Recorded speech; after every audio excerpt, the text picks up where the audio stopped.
おはようございます。めぐりかみたいちです。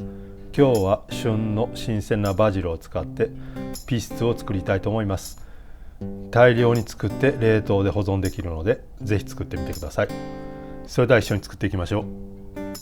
ピストですけども、よくニンニクが入っています。今回はニンニクを入れずにパルメジャーノ、オリーブオイル、塩とバジルだけにしています。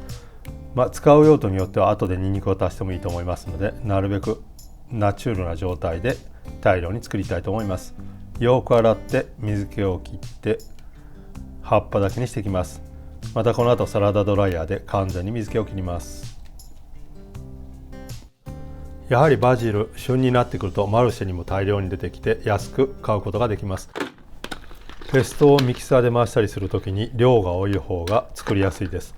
ですので多めに作って、あとは小分けにして冷凍していればかなり保存できます。サラダドライヤーでよく水気を切ったらミキサーにバジルの葉っぱを入れていきます。このピストいろいろ作り方があると思います。人によってはバジルをブランシール、湯がいてから作る人もいますし、油で軽く揚げてから作る人もいます。もちろん今回ニンニク入れてませんけども、ニンニク、あとパルメザーノ、あとピニョンドパンですね、松の実などを入れる人もいると思いますけども、今回はシンプルに生のバジルにオリーブオイル、パルメジャーノを混ぜて作ります。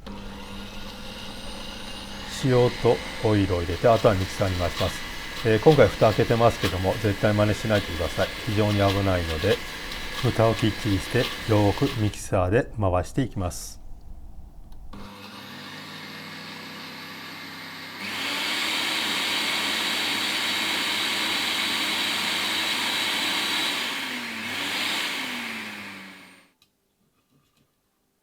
だいぶバジルが滑らかになったところで、ここでパルメジャーノをすって入れます。チーズを入れてから回しすぎると温度が上がってチーズが変質してしまいます。ですのでほぼだいぶピューレになった状態でパルメジャーノを入れてよく混ぜていきます。もう少しオイルが入った方がいいのでオイルを足して混ぜていきます。今回非常に少ない量ですけども、これの5倍ぐらいの量でやると非常に仕事がしやすいです。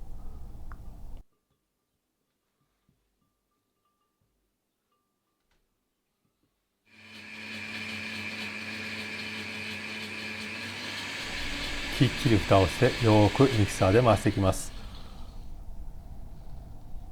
これぐらいきれいなピューレになれば完成です。もし色が気になるのであれば、最初にも言ったようにブランシールしたバジルを使えばきれいなグリーンが残ります。ただ生で回すのと味が多少違いますので、それは試してみてください。このようにきれいなピューレになっています。多少チーズが入ってますのでもろもろに見えますけども、いい感じのペーストが出来上がりました。これを保存したいと思いますけども、今回このまま冷凍保存します。その時ですけども、このように落としラップをして空気を遮断してください。もし真空などがあるのであれば真空でも構いません。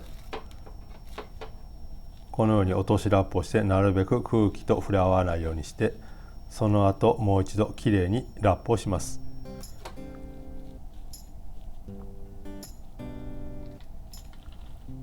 最後にラップをした後、アルミホイルをかぶせて光が当たらないようにして冷凍保存します。光が当たってしまうとまた色が変わってしまいます。このようにこのまま冷凍庫に入れて保存します。このピストですけども、いろいろな料理に使えます。もちろんパスタにあえたり、スープピスト作ったり、あとカルパッチョにかければ美味しい夏っぽいカルパッチョができます。